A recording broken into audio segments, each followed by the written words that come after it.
À plusieurs reprises, le président français s'est permis de critiquer la politique de Vladimir Poutine. Le président russe n'a jamais réagi à ces attaques, mais lors d'un tête-à-tête, Nicolas Sarkozy va lui en donner l'occasion. Nicolas Sarkozy, très sûr de lui, commence à dire « Avec moi, on va parler des sujets qui fâchent, il n'y aura aucun sujet tabou. Les centaines de morts en Tchétchénie, pour moi, c'est inadmissible. Ania Politkovskaya, la journaliste russe assassinée, pour moi, c'est inadmissible. » Vladimir Poutine, écoute, commence par juste laisser parler Nicolas Sarkozy. Il l'observe et il laisse un temps de silence. Un temps de silence qui d'ailleurs installe une certaine gêne. Et puis il prend un air un peu narquois et lui demande « C'est bon, t'as fini là ?» Sarkozy « Oui. » Bon, alors je vais t'expliquer. Tu vois, ton pays, il est comme ça. Mon pays, il est comme ça.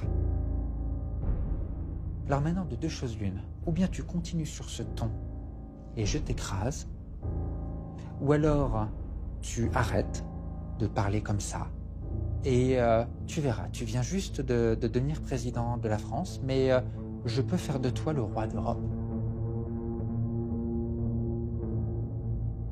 On m'a juste dit que son discours était ponctué d'insultes, de propos humiliants, de façon à vraiment imposer sa volonté à Nicolas Sarkozy. Et Nicolas Sarkozy va être juste éberlué. Il n'en vient pas. Et Nicolas Sarkozy va avoir du mal à s'en remettre. Il est encore sous le choc de cette conversation lorsqu'il se présente à sa conférence de presse. Mesdames et messieurs, qu'est-ce que vous préférez, que je réponde aux questions? Alors, y a-t-il des questions? Dans la salle, tout le monde s'en rend compte. Et les journalistes s'amusent à penser que la rencontre avec Vladimir Poutine a été un peu trop arrosée de vodka. Les commentateurs de l'époque avaient oublié que Vladimir Poutine, lui, ne boit pas ou pratiquement pas, et Nicolas Sarkozy non plus d'ailleurs. On a eu cette interprétation sur la soi-disant ivresse de Nicolas Sarkozy, alors qu'il était en fait simplement KO debout du fait de l'humiliation que venait de lui infliger Vladimir Poutine. Nous avons évoqué tous les sujets, la Tchétchénie, la journaliste, les droits de l'homme, les droits des homosexuels.